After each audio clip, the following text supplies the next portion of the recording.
You do what? Bring your iPad inside. No, we're going to a conference. So, sorry. I don't care. Take it. If that's what you want to do. YOLO. You have to say YOLO. YOLO.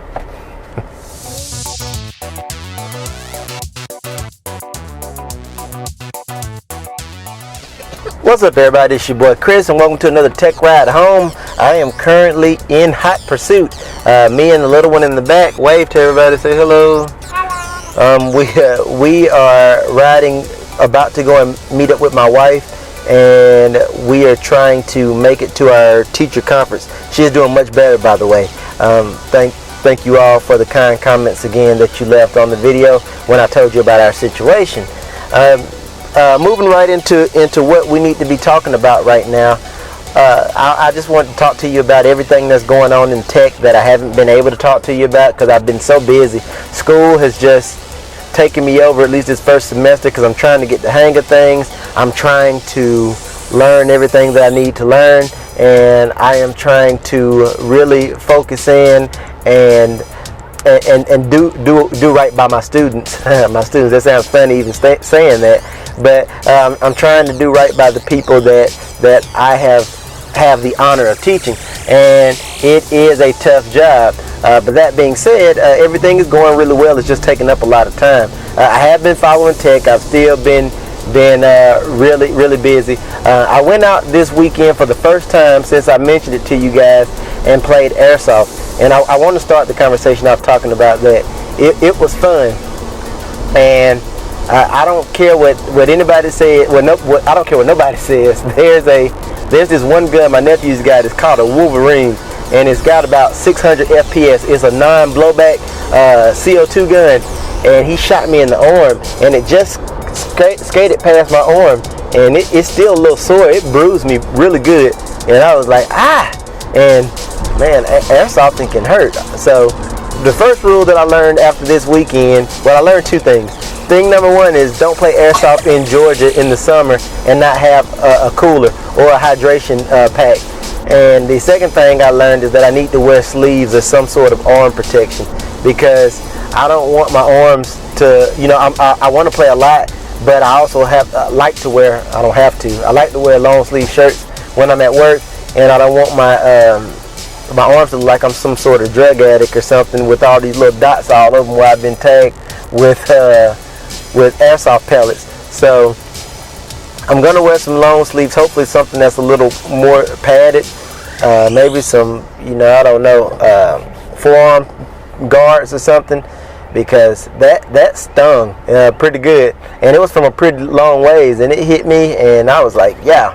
But I had a great time nonetheless, and it was fun, and I'm hooked. I want to go back out again, and I'm not old by any stretch, as I've said in my other videos. I'm 30, but there's an increasing number of younger folks that play at my local CQB field on the inside. So I'm looking for more grown people that play, and I see them on the internet. I just don't know where they are in my area. So hopefully I can go to Atlanta and go to some of these other fields and find more adults, because I want to play with adults. I want to play with kids. No offense to the little kids, because some of the kids have game out there, but I just want to play with adults for different reasons. One of the reasons is, and this goes both ways, but like kids or people with a younger mentality don't have any problem with shooting somebody up close when they can call a safety kill. And that's one of the things that I have a problem with. I'm not out to play airsoft to hurt anybody. I don't want to hurt anybody. I want it to be a cool, kind of transition, and I just want to have some fun and go out and play the sport and run with my friends and shoot a few people, get shot, and have a good time. I'm not there to hurt anybody or take out any unnecessary aggressions. If you have those kinds of problems, or those kinds of aggression issues, airsoft is probably not for you, because there's no reason to shoot somebody point blank with a gun when you can call a safety kill. It's just not right, because again, that to me indicates that you're probably trying to hurt somebody, and I don't think that's fair. The other part of it is that the little kids are less likely to call their hits. Now I know people are going to flame and say adults don't do it either, and that's true. A lot of adults don't, but I think the group that I play with for the most part is pretty good about calling their hits.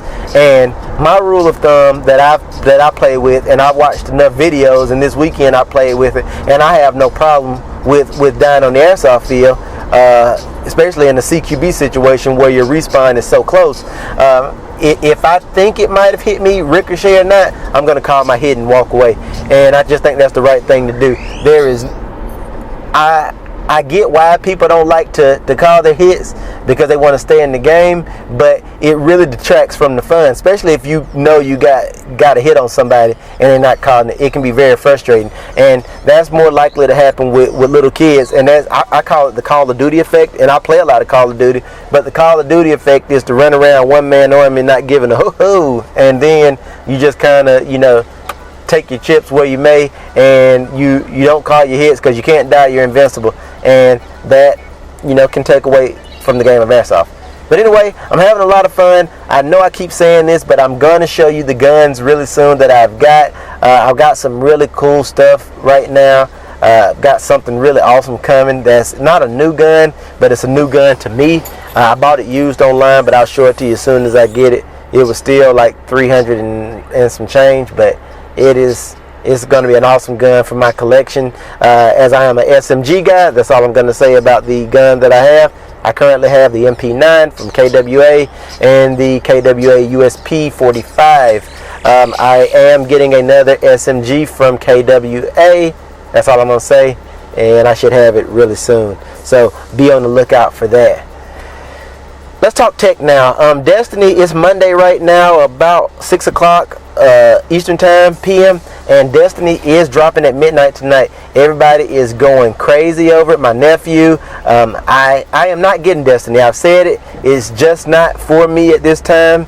I played the beta, and while I did have fun in parts, I just can't, in my current economical situation, see myself spending $60 on a game that I know I'm not going to really give my all and put my heart into and play a lot.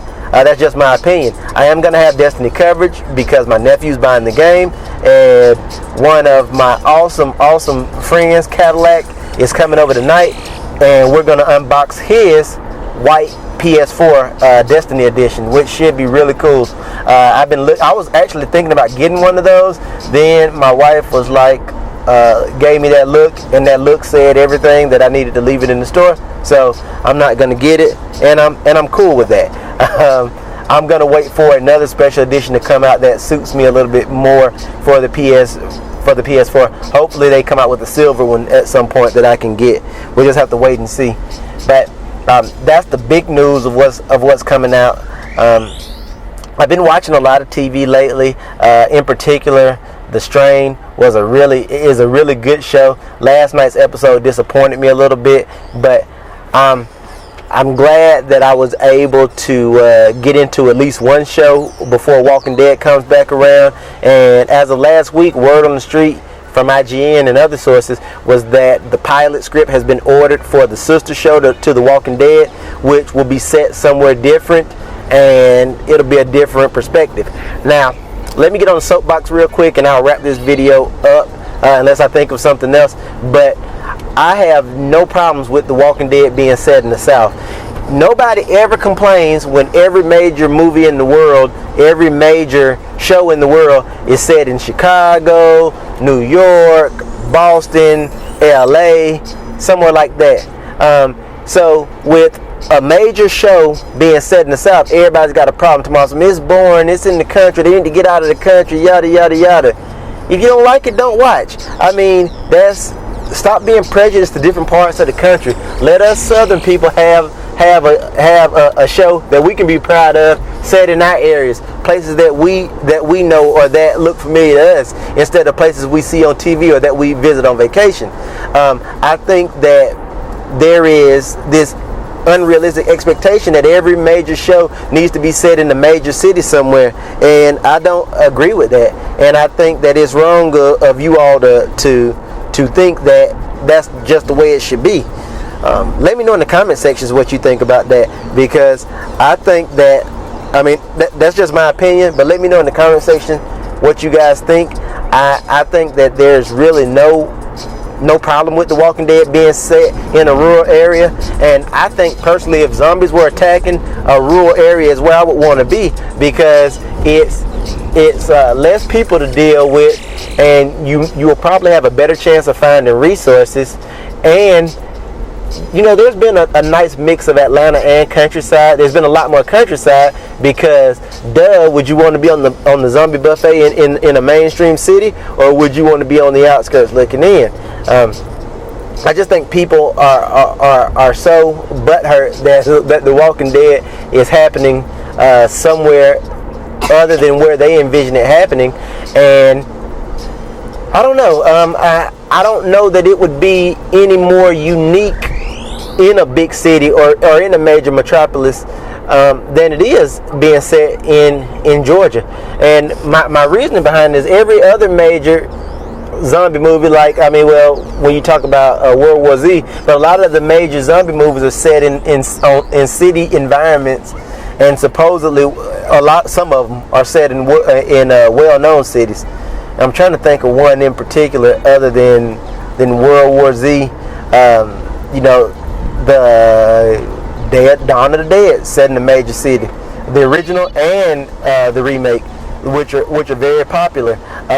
28 Days, 28 Weeks, which are very popular. So, and I know that's just a few that I'm sampling, but that's my point, and nobody has a problem with that. Now, granted, I do realize that The Walking Dead is a TV show, and it lasts season in, season out, but I don't have a problem with it being set where it is. It is turned into a bit of a soap opera in a lot of ways. I wish they would get back to some of the things that I really love about the comic, but I mean, overall, I'm pretty happy with it. It's something to watch. It introduces some neat elements, and again, a lot of the places that they show I'm familiar with, even the made-up places like the prison. So I'm happy with that. What I am interested to see is how big the budget will be for the companion show, because this companion show, can you turn it down some, please? Thank you. The companion show could be, you know, in Toronto, could be in France, could be in the military installation bunker like Day of the Dead. We'll just have to wait and see, because the demand is definitely there for a companion series. The demand is there for The Walking Dead. We just have to really see how they're going to do it and what kind of monies they want to spend, because it's still AMC Studios that's going to be producing it, so they have to be very wise how they spend their money, especially between two shows that are going to offer the same kind of thing. The other thing that I'm scared of is that people might get zombied out. You know, it's cool to have people wait that half year. I like how they split it up between October and February, the seasons, but when you're getting zombies year round, you might become unappreciative and not like to watch them as much. And, you know, that's a real danger. So I hope they consider that as well, so we can see how it goes. If I were the king of the world, I'm sorry, I hit the microphone there. If I were the king of the world, and if it were me, I would let The Walking Dead run its full course, and then where the second half of The Walking Dead would go, where they cut each season up into 2 parts, I would sub that other show in for that other part and run them back to back, and then you still have a year cycle between them, versus trying to have The Walking Dead running 2 parts and this show probably running in 2 parts. Hope they don't do that. We'll just have to wait and see. But it's, you know, it's not about satisfying the consumer. It's about money at the end of the day, and that's what The Walking Dead makes a lot of, is cash. Let me know what you guys think in the comment section. I've rambled on enough today. I'll be doing more videos more consistently if I can, and I will put that disclaimer out there, if I can. It's just really ultimately going to depend on what my school schedule is and what my home life schedule is and everything else that's going on with me. A lot of good stuff is coming out. The iPhone 6 should be announced tomorrow, so I will do a video tomorrow night letting you know what I think or what I don't think about the iPhone 6. I've said it before, I guess I'll say it again. I'm looking for the 5.5 inch version. I am going to get the 4.6 inch version. My wife will get that one. And I'm looking for an iWatch, hopefully, because I've been dying to get a wearable from Apple. So we should know more tomorrow, and I'll give you guys an update then. That's all I got. I'll see you guys later. I'm out.